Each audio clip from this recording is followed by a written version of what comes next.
어, 에스겔 21장 18절에서 32절. 여호와의 말씀이 내게 임하여 이르시되, 인자야, 너는 바벨론 왕의 칼이 올 두 길을 한 땅에서 나오도록 그리되 곧 성으로 들어가는 길 어귀에다가 길이 나누어지는 지시표를 하여.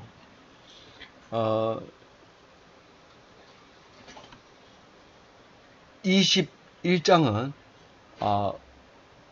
예루살렘이 망하는 것을 보여줍니다. 슬픈 탄식을 하고 허리가 끊어지는 모습으로 재앙이 온다, 그렇게 울면서 슬퍼하면서 그렇게 괴롭힘, 고통스러워하면서 에스겔이 예언을 하게 되는데, 어제 깜짝 놀란 말이 무슨 말이라고요? 그때 죽일 때 너희들이 믿는 자를 보겠느냐, 우리가 즐거워하겠느냐, 이 말이죠. 그렇게 하면서 내 아들의 규가 모든 나무를 업신여기는도다. 그 하나님의 아들은 우상을 업신여기는데, 우상을 업신여기면 하나님의 아들이 되는구나 하는 것을 예수님이 알아차렸는데 우리는 못 알아차리는 거예요. 그래서 우리는 우상을 업신여기면 하나님의 아들이 되는데, 우상이 뭐예요? 명예고 권위고 돈이고 건강이고 목숨이고 그런 거죠. 그러니까 그것을 업신여기니까 빌라도에게도 당당하게 얘기하고, 제사장에게도 안식일을, 사람 살리는 게 안식일이지 사람 죽이는 게 안식일이냐, 이 못된 사악한 놈들아, 이렇게 얘기하다가 그만 죽임을 당하게 되는 거죠. 만약에 모든 나무를 업신여기는 여러분 마음속에 그런 마음이 있다면, 그것은 하나님의 아들이 됐다는 사실을 알게 되고, 그때부터는 마음을 가다듬고 죽을 각오를 해야 되는 겁니다. 이제 내가 제명에 못 죽구나, 이제는 맞아 죽겠구나, 그러고 하고 싶은 얘기를 마음껏 하는 겁니다. 그런데 그걸 몰랐을 때는 말을 못합니다. 이 말을 했다가 무슨 욕을 들을까, 또 누가 이단이라 하지 않을까, 또 누가 쟤는 이상한 말을만 한다든가, 이런 소리를 들을까봐 겁이 나서, 그게 맞는지 모르겠지만, 누구나 사람이 다르겠지만 내 생각에는 그렇게 생각 안 할 수도 있겠지만, 이렇게 하는 게 아니에요. 하나님의 말씀을 딱 알아들은 사람은 목숨을 내놓고 하고 싶은 얘기를 합니다. 결국은 죽습니다. 그런데 우리가 어제 무슨 얘기를 해요? 이 만일 업신여기는 교가 없다면, 이게 많은 업신여기는 교가 없다면 어떻게 될까? 어떻게 될까? 그렇게 얘기했던 것이 어제 말씀이라는 것을 우리 잘 알고 있습니다. 그럼 오늘은 그 맥락에서 어떤 마무리를 짓고 있는지를 오늘 말하고 있습니다. 그 마무리는 이거죠. 바벨론 왕이 이제 쳐내려 와가지고 칼로 이제 심판을 하는 거죠, 이스라엘을. 알겠죠? 네. 근데 여기 그림을 보면요, 다메섹에 오면은, 다메섹을 옛날에 하맛억이라고도 했어요. 그게 이제, 그래서 하맛억이는, 하맛은 하란 땅, 그쪽을 하맛이라고 했어요. 그래서 유브라데 강 상류 조금만 더 올라가면 이제 노아의 방주가 있는 아라랏산에 이르게 됩니다. 그 산을 쭉 강을 따라 올라가면 그게 이제 터키 땅인데, 터키의 경계선에 있죠. 아르메니아하고 삼국 경계선에 있는데, 그 산에 노아의 방주가 있다고 사람들이 믿고 있고, 사진도 찍고 막 난리법석을 떨고, 또 터키 못 들어가게 이렇게 막아 줍니다. 그래서 막기 때문에 거기는 가기가 그리 쉽지 않아요. 산도 높지만은 가는 길도 험하고, 그래서 못 가게 됩니다. 그 밑에가 하맛억인데, 여기서는 길억이라고 얘기했어요. 보통 여기 가나안 땅으로 가려면 바벨론에서는 유브라데 강을 쭉 따라 올라와가지고 하맛쯤에 와가지고 그 다음에 남쪽으로 내려갑니다. 그렇기 때문에 이스라엘에서 보면 무조건 북쪽이 이 바벨론인 줄 알고 있고, 바벨론도 남쪽으로 가라 이러는데, 사실은 강 따라서 북쪽으로 갔다가 남쪽으로 내려오게 이렇게 되어 있습니다. 어쨌거나 성경에는 예루살렘을 기준으로 했을 때 에스겔 보고 예언할 때도 남쪽으로 가라고 그러고 남쪽을 이제 멸망시키겠다고 얘기함으로써 이 기준이 비록 바벨론에 있지만은 가나안 땅에 있는 것처럼 말씀을 하셨구나 하는 것을 알 수가 있게 됩니다. 그래서 이제 거기서 그 퍼포먼스를 하는 거죠. 연기를 하는 겁니다. 앉아가지고 이제 이쪽으로 가면 왕의 대로로 가는 길이 지금 암몬이라고 하는 곳은 암만을 암몬이라고 해요. 그거는 원래 라빠성인데 옛날 라빠성인데 그거를 지금 암만이라고 해가지고 요르단의 서울로 그렇게 수도로 삼고 있어요. 그리고 우리가 요르단 성지순례 가려면 항상 암만에서 비행기를 내려야 돼요. 그가 라빠성이었어요. 라빠성 하면 뭐가 생각나요? 다윗 왕이 우리아의 아내를 범할 때 그 부하 장군들이 다 거기 가서 싸우고 있을 때 자기 혼자 남아 있다가 그런 일이 생기는 겁니다. 그 라빠성입니다. 근데 이제 그 어디에서 두 길이 어디에 두 길. 거기 여기 그림으로 보면 다메섹을 얘기하는 거예요. 찾아봤죠? 찾았죠? 암만도 찾았죠? 거기를 이제 거기다가 이제 표시를 했습니다. 이쪽으로 가면 예루살렘, 이쪽으로 가면 요르단, 암만, 암만으로 가는 길을 이렇게 표시를 이제 에스겔이 거기다 표시를 해놓는 거예요. 이렇게. 이 에스겔이 어떻게 아냐면요. 바벨론 포로 끌려갈 때 여기 예루살렘에서 붙들려가지고 가면서 그 하맛 어기쯤 가니까 사람들이 더 많이 오는 거예요. 보니까 암만에서 붙들려 온 거예요. 암몬에서 왔다. 뭐 나는 저기 라빠에서 왔다. 막 이렇게 하는 거예요. 그래서 그게가 갈림길이라는 걸 알고 있어요. 그래서 다른 길은 그냥 강 따라 쭉 갔다 내려가면 되는데 그 갈림길이 잘못 들었으면 저쪽에 왕의 대로로 가게 된다.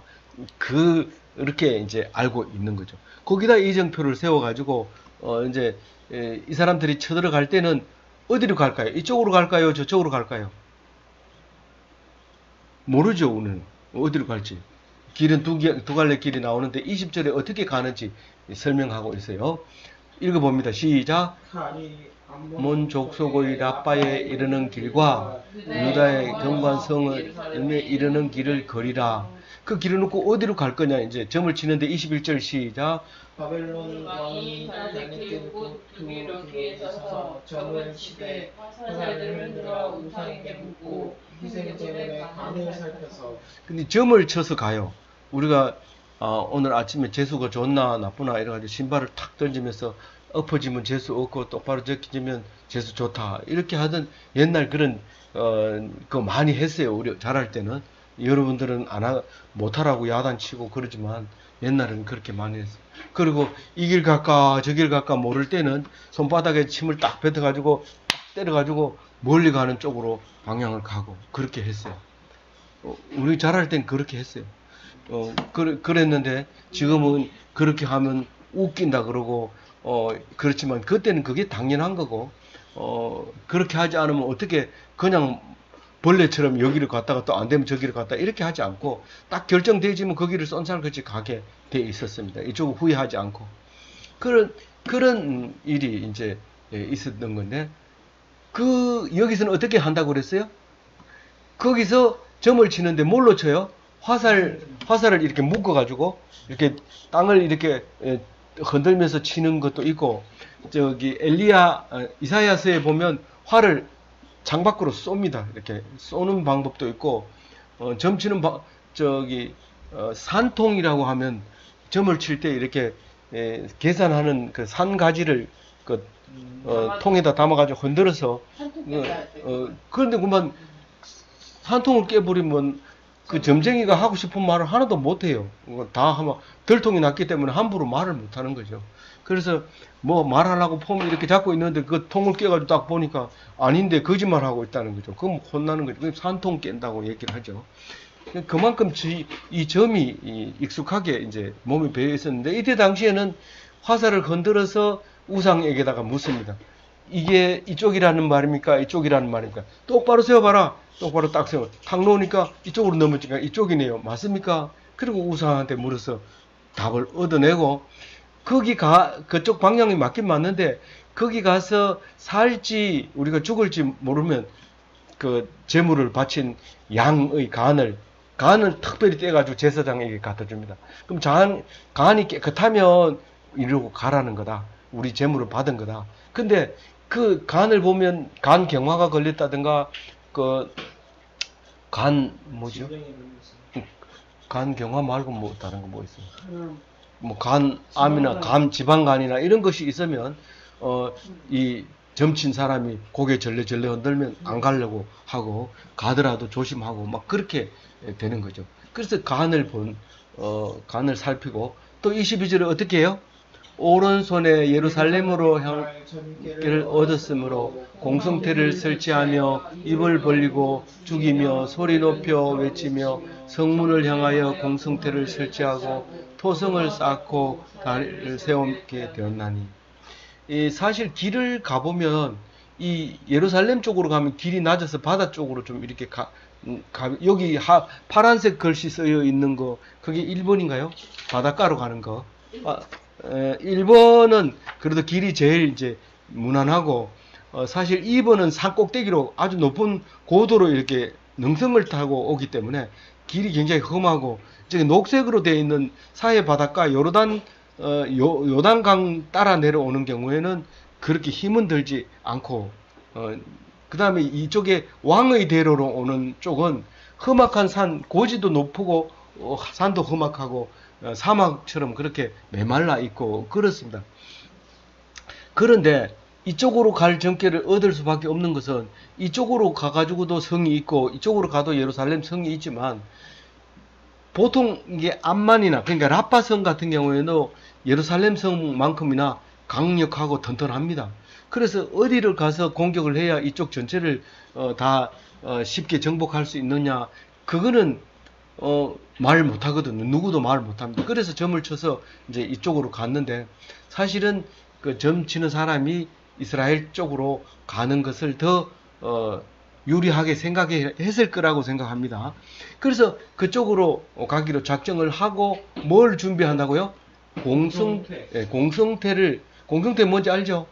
이렇게 바퀴가 달려 있고 성을 들이받아가지고 성문을 부수는 엄청 큰 무거운 쇠만큼 강한 나무를 말하는 겁니다. 그래서 여러 사람이 군사들이 한꺼번에 쫙 밀고 들어가면 되는데 그것을 밀고 들어가려면 위에서 화살을 막 쏘아 대잖아요.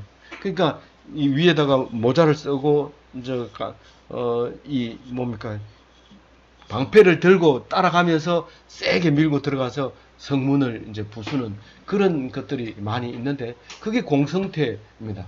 그리고 입을 벌리고 죽이며 소리 높여 외치며 이것은 전체적인 단어를 끼워 맞춰서 전체적인 단어로 보면 입을 벌리고 함성을 치면서 사람을 죽이고 사정없이 들어가는 것을 말하고 있는 거예요.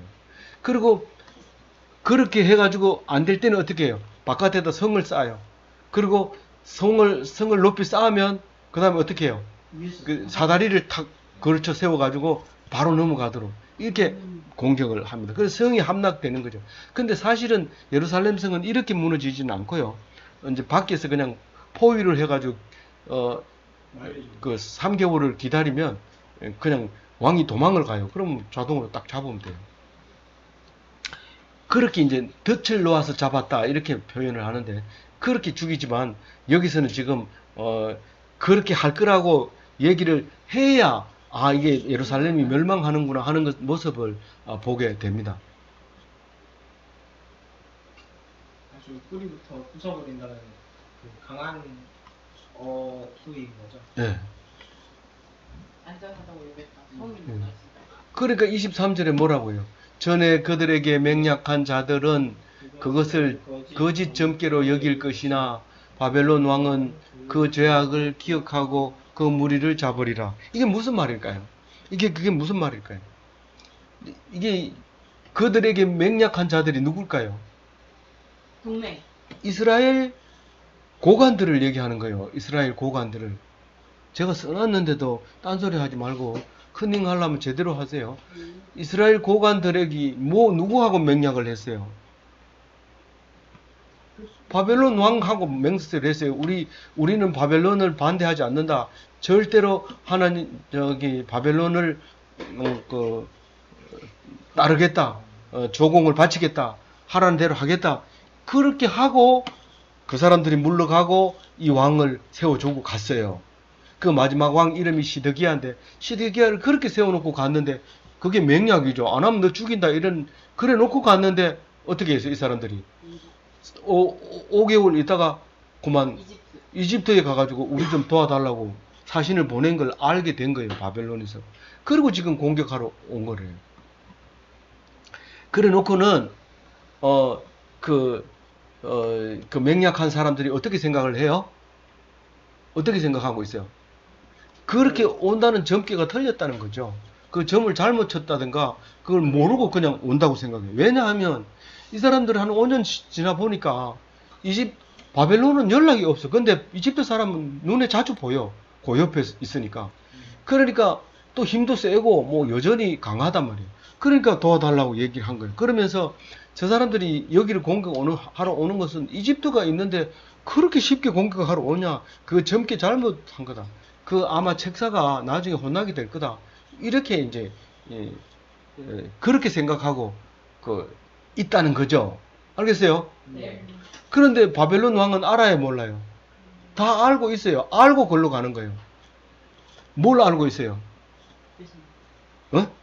거기 23절 뭘 알고 있다고 그랬어요? 그 죄악을 기억하고 있단 말이에요. 뭔 죄악이에요? 반역했는 죄악이에요. 왜 바벨론을 반역 안 하겠다 해놓고 반역했느냐? 그리고 구조 요청을 이집트에다 했느냐?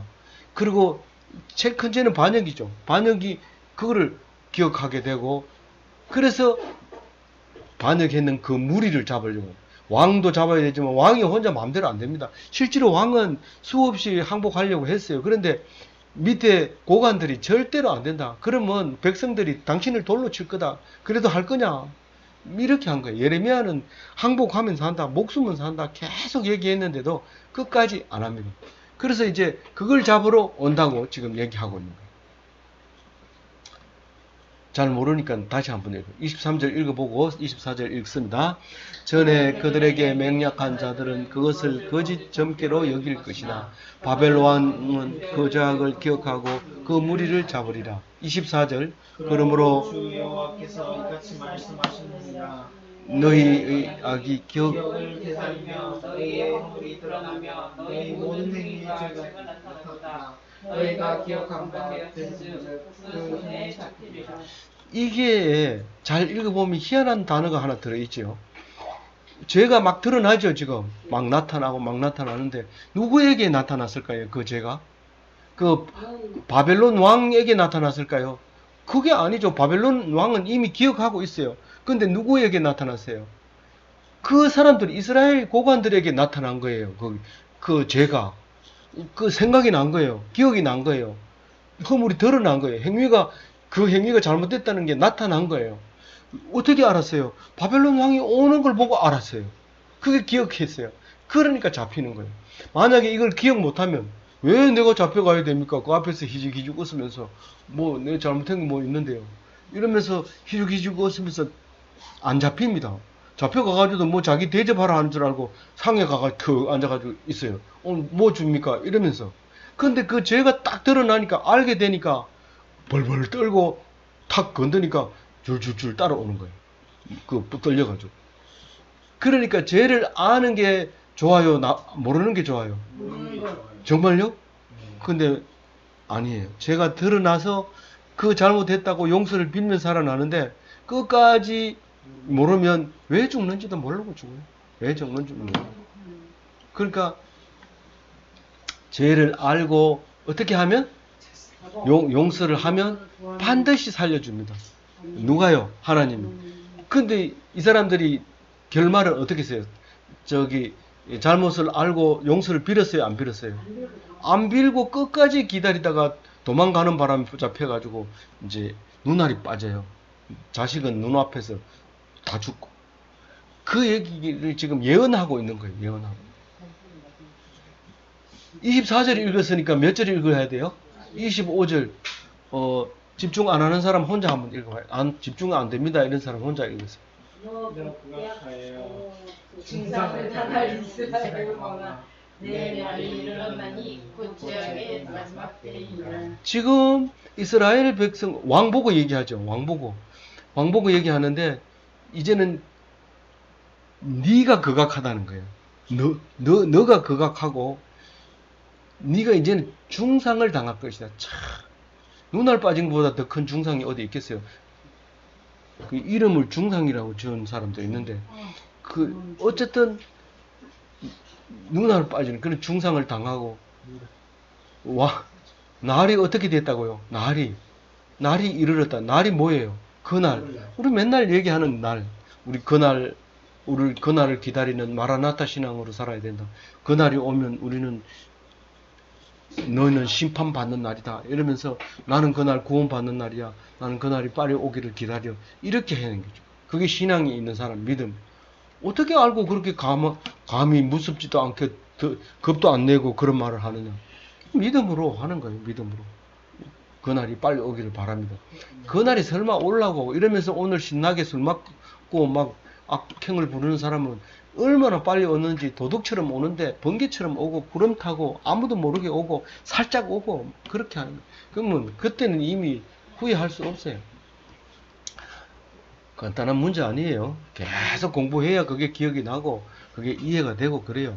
뭐 그냥 내 다 안다 이래놓고 가가지고 그때 그 사람 거짓말 했네 이런 생각 금방 듭니다. 근데 다른 성경 읽으면 그게 생각이 나는데 안 그러면 그게 거짓말처럼 생각나고 설마 그런 게 있으려고 그러면서 믿음이 안 가요. 그러면 멸망하는 거예요. 죄악에 들어가는 거고. 자, 그러니까 무슨 때라고 그랬어요? 내 날. 예, 죄악의 마지막 때. 그게 너의 멸망할 때 그날이 왔다. 그날. 예수 재림의 때. 우리는 이거를 그때 당시 이 사람들이 이제 죽을 때가 다 됐구나. 그게 아니라 오늘 예수님의 재림의 때가 우리에게 가까이 왔다는 것을 알아요. 어떻게 재림의 때가 가까이 왔는지를 알고 자꾸 그 얘기 합니까? 되게 싫습니다. 이러면 세상은 요지경 속이라. 그런 요지경 속에 살 때 그날이 가까이 왔다는 사실을 알아야 돼요. 예. 모르면 외우세요. 나중에 다 생각나요. 우린 사는 게 다 요지경이고 이해가 안 되면 그게 마지막 때인 줄 알아야 돼요. 근데 이해가 되면 하나님께 감사하고 기뻐하고 기도하게 돼요. 근데 이해가 간다 이러면서 희죽희죽 웃으면서 기뻐하고 감사하고 신나게 술 먹고 그러면 돼요, 안 돼요? 뭐가 안 돼요? 기도를 안 했잖아요. 그 기도할 일이지 그게 지금 그렇게 감사하라는 게 아니잖아요. 알겠어요? 예? 그게 뭐예요? 하나님의 뜻이에요. 하나님의 뜻. 내가 아이를 잘 기르는 게 하나님 뜻인지 못 기르는 게 하나님 뜻인지 맨날 기도하고 그러고 눈물 흘리면서 아는 내가 키운다. 네가 왜 눈물 흘리니? 니는 그냥 아 때문에 기뻐하고 아 때문에 감사하고 아가 염려되거든 기도하고 그 세 가지가 뭐예요? 세 가지가 뭐예요? 삼뜻이잖아요. 삼뜻. 하나님의 뜻이. 그 다른 걸 아는 게 아니라 삼뜻을 알아야 돼요. 삼뜻을. 이제 말할 수 있어요.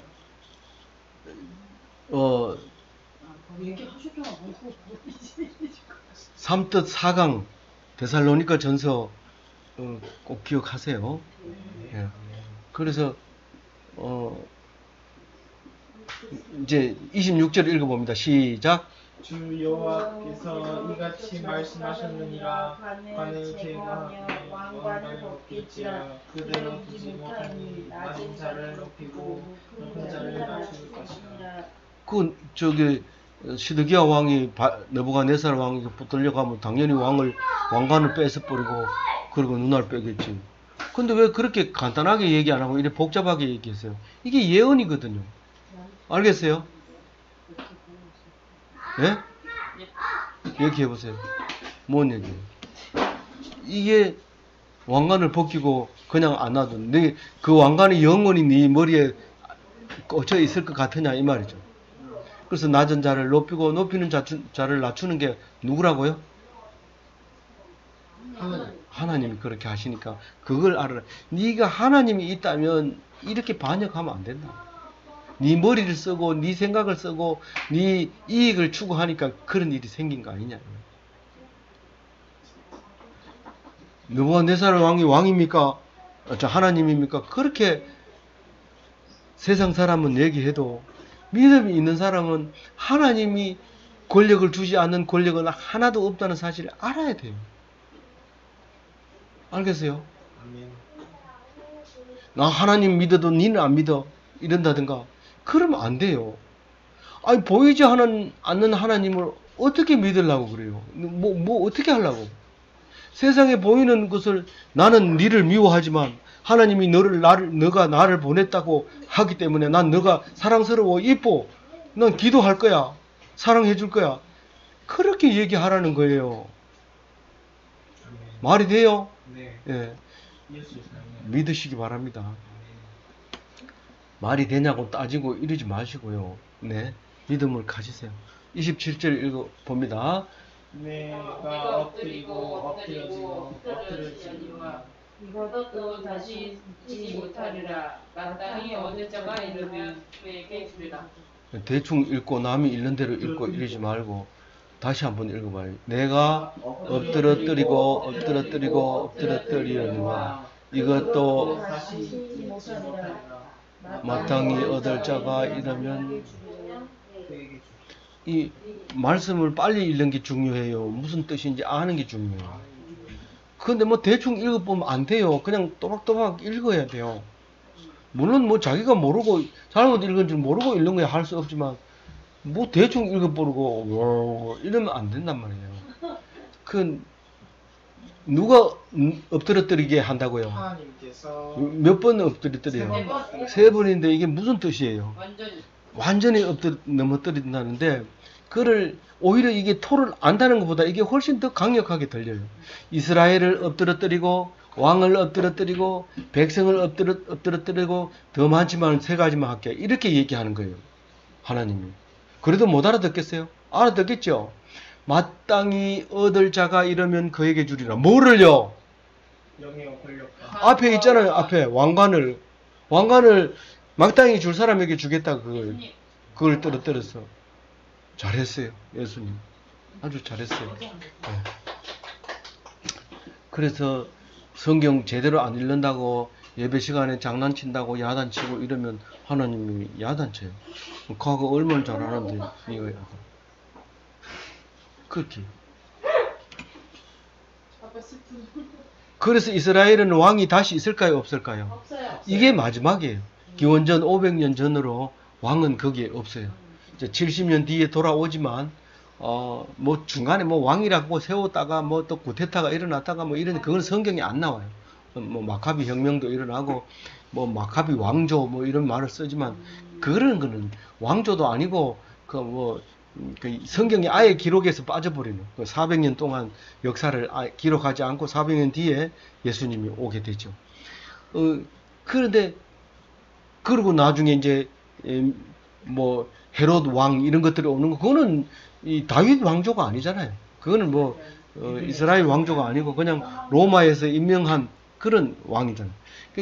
결국은 지금 왕이 있어요. 지금 2000년 뒤에 이스라엘을 세웠는데 거기 왕이 있어요? 없어요. 거기도 없고 종교 지도자가 그 나라를 다스리고 있어요.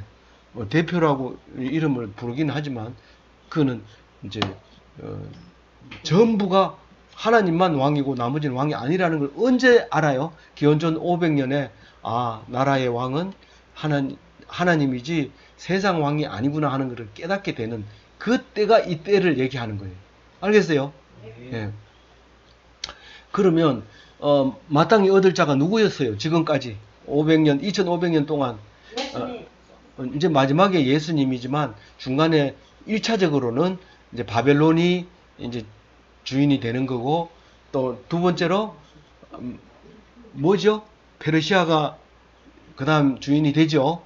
그리고 쭉 내려오다가 뭐가 돼요? 블레셋이 팔레스타인이 점령을 하게 되고 이름을 팔레스타인으로 붙여가지고 그냥 살고 있게 되는 겁니다. 그렇죠?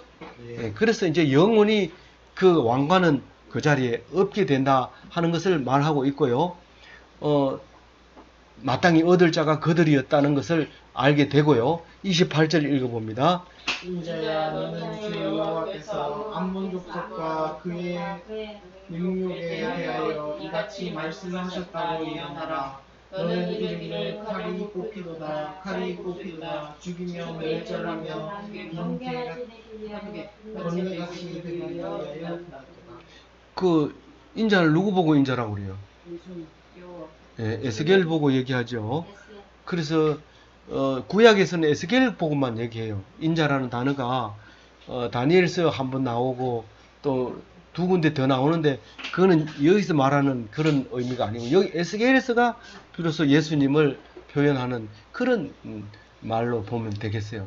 그러면서 누구에게 예언하라고 했어요? 암몬 족속이요. 암몬 족속이 이름이 이제 멸절된다고 하는데 실제로 멸절됐어요, 안 됐어요? 암몬 나라는 이제 멸절되지. 암만은 라파성에 남아 있어요. 이름은 남아 있지만 족속은 다 멸종이 돼버리고 맙니다. 그래서 이제 뭐라고 하느냐면 칼이 뽑혔도다 죽이며 멸절하며 번개같이 되기 위하여 빛났도다. 이게는 지금 암몬을 향하여 지금 말하고 있는 거예요. 지금 심판이 너희들도 받게 된다는 거예요. 너희들 다 죽게 됐다는 거죠. 그 얘기하면서 29절 읽어봅니다. 내게 대하여 허무한 것을 보며 내게 대하여 거짓 복수라는 자가 너를 중상당한 악인의 목에 죽이니 이는 그의 날 곧 죄악의 마지막 때가 이르리로다. 이 에스겔서를요 우습게 읽는 사람이 있어요. 이거를요 쉽게 보고요 주석가들도 그냥 한 줄 읽고는 그냥 해석해. 이거 큰일 나요. 이거 지금 뭔 얘기예요? 29절에 네게 대하여 허무한 것을 보며 내게 대하여 거짓 복수를 하는 자가 누굽니까? 모르죠. 모르는데 누구 같아요? 이게 이스라엘이 이 점을 치는 사람이 이스라엘에 있는 사람이거나 이스라엘과 무척 가까운 사람임에 틀림이 없어요. 왜냐하면 이 암몬을 보고 야 이스라엘에 가면 하나님이 살아계시고 영원히 그 사람들이 지켜줄 거다 라고 말하고 복수를 하고 복수를 다른 말로 얘기하면 지금 책사를 얘기해요. 책략을 그러니까 참모를 얘기하는 거고 거기에 아이디어를 왕에게 제공하는 사람을 말하는 거예요. 여기 빨간색 화이트 펜, 메모리 펜으로 지어놓은 게 그게 한 사람을 얘기하는 거예요. 그 책사를 말하는 거예요. 책사가 뭐를 어떻게 한다고요? 이 암몬을 갖다가 어디다 놔두느냐 하면 중상당한 악인의 목에 두리니. 중상당한 악인이 누구예요?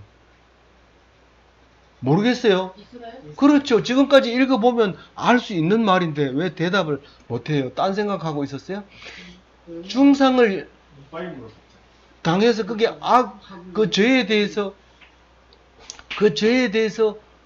중상을 입어요? 못 입어요? 눈알이 빠진단 말이에요. 그게 목 위에 둔다는 게 뭔 말이에요? 가는 길에 가는 길목에 둔다는 뜻인데 여기서 말하는 것은 이제 죽어서 넘어졌는데 그 위에다 너를 탁 놔두면 그거 같이 죽이겠다는 뜻이죠. 근데 그거를 그렇게 빨리 읽으면 어떻게 그걸 빨리 읽으면 그걸 알아내요? 아무리 머리 좋아서 컴퓨터는 알아낼 수 있어요. 이게 중상당한하고 악인하고 딱 조합을 하면 앞에 글자하고 제일 가까운 쪽에서 딱 불을 오면 그게 이 시드기야를 말하는 거구나. 암몬은 시드기야가 망하고 난 다음에 바로 그 옆에 있었구나 하는 거를 컴퓨터가 말해줄 수 있지만 사람은 그렇게 빨리 머리에 안 들어갑니다. 그런데 이는 그날 곧 죄악의 마지막 때가 이르름이로다. 그게 뭔 말이에요? 이는 그의 날 곧 죄악의 마지막 때가 이름이로다. 뭔 말이에요? 뭔 말이에요 그게? 그의 날이 누구 얘기예요? 그의 날 누구 얘기하는 거예요? 이스라엘 왕 얘기하는 거예요. 예, 시드기야의 마지막 날, 죄악의 마지막 날이 돌아왔다. 그러니까 너희들도 이제 곧 이 칼이 거기로 갈 거다 라는 겁니다. 그런데 30절에 그렇게 얘기합니까? 그렇게 얘기 안 합니다.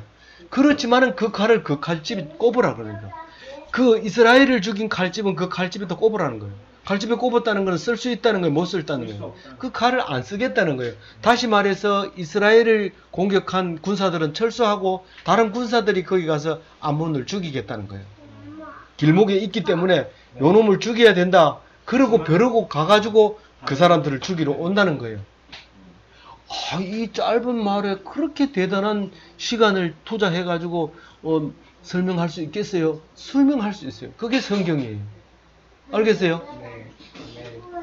그래서 그 사람들을 왜 칼집에 꼽아요? 암몬 땅에서 죽이겠다는 거예요. 암몬 땅이 어디예요? 그 그림에 나와 있는데 사해, 예, 사해 동쪽 페트라 있죠. 예, 네. 페트라 있는 쪽이에요. 거기가 이 조카 롯이 태어났던 곳인 암몬이 태어났던 곳인데 암몬은 누구예요? 소돔과 고모라가 멸망할 때 아브라함의 조카 롯이 피하죠. 두 딸을 데리고 산으로 피합니다. 피했는데 아무도 없으니까 조카 아버지를 술 먹여놓고 두 딸이 들어가서 임신을 하는데 둘째 딸이 낳은 게 암몬이에요. 첫째 딸이 낳은 거는 모압이에요. 그렇게 낳은 그 소돔이 사해 동쪽이죠. 지금 암몬을 사해 동쪽에 페트라가 있는 곳이에요. 그곳에 가가지고 내가 죽이겠다는 거예요. 이 군사들은 지쳤으니까 돌아가고 다른 군사가 와가지고 너희들을 심판하겠다. 그렇게 예언하면서 31절에 시작. 내가 내 분노를 내게 쏟으며 내 진노의 불을 너에게 뿜고 너를 짐승 같은 자 곧 멸하기에 익숙한 자의 손에 넘기리로다. 거기는 뭐 성도 없고 이렇게 하니까 사람 잘 죽이는 사람 내가 보내겠다는 거예요. 그게 살인 전문가를 내가 파송을 할 테니까 그때 너 다 죽은 줄 알아라. 32절 읽어봅니다. 내가 불의 섭과 같이 될 것이며 내 피가 나라 가운데 있을 것이며 내가 다시 기억되지 못할 것이니 나 여호와가 말하였습니다. 이 섭은 덩굴을 호박 덩굴이 마르면 그걸 섭이라고 하고 가시덤불도 마르면 섭이라고 하는데 그 섭은 불을 붙이면 확 타버립니다. 확 이렇게 타버립니다. 섭의 불과 같이 되고 순식간에 타버리고 피가 나라 가운데 있을 것이다. 이 말은 사람이 죽으면은 묘지에다가 정상적으로 장례식을 하면 그 나라가 있는 거지만 그렇지 않다면 나라가 없는 거예요. 나라가 있다면 항상 시체를 찾습니다. 그래서 우리가 유럽에 가가지고 물에 떠내려가도 끝까지 한 사람까지 나올 때까지 찾습니다. 포기하거나 이러지 않습니다. 죽었는데 시체를 찾아가 뭐 하려고요? 이런데 절대로 그렇지 않습니다. 그 사람을 찾아냅니다. 그게 나라가 있다는 뜻입니다. 만약에 나라가 없는 사람이 그 와서 죽으면 아무도 찾지도 않고 필요가 없습니다. 찾을 필요도. 그렇게 온 나라 가운데 피가 있다고 하는 것은 나라로 서지 못하고 권력이 없는 상태를 말하고 있는 것입니다. 그리고 뭐라고요? 그 나라가 앞으로 장구할 거라고요? 다시 기억되지 않는다. 그런데 암만이라는 동네는 있지만 암만이라는 족속은 없습니다. 알겠어요? 이것은 1차적으로 그 얘기합니다. 오늘 말씀 속에서는 무슨 말이에요? 이 이스라엘은 주변 사람의 볼 때는 제사장 나라입니다. 그 나라가 잘 돼야 그 옆에 나라가 잘 되는 겁니다. 하나님을 믿고 복 받으면 다른 나라도 다 복 받습니다. 그런데 제사장이 죽으면 다 죽습니다. 제사장으로서 우리를 세웠어요? 안 세웠어요? 우리를 세웠으면 항상 하나님 앞에 죄를 고백하고 죄를 드러내놓는 게 제사장이지 뻔뻔스럽게 살면 제사장이 아닙니다. 제사장인 것처럼 보일 뿐이지. 그래서 죄를 드러내놓고 어떻게 해요? 죄를 드러내놓으면 죽잖아요. 안 죽습니다. 죄를 드러내놓으면 하나님이 용서합니다. 그래도 겁이 나서 못 내놓으면 내놓지 마세요. 그 사람은 멸망할 사람입니다. 그 사람한테 강제로 내놓으라고 얘기하지 마세요. 죄를 대내놔라. 그러면 용서해준다. 산다. 그리고 죄에서부터 자유하게 된다. 근데 죄를 안 드러내놓은 사람은 언제나 그 죄 때문에 걸려요. 아이고 저거 들키는 거 아닌가. 들키는 거 아닌가. 계속 그렇게 불안한 상태로 살기 때문에 자기 때문에 살아난 사람은 없습니다. 자기 때문에 죽는 사람은 있어도. 왜 어떻게 해요? 내가 제사장이라고 말했기 때문에 내가 죽으면 같이 따라 죽는 겁니다.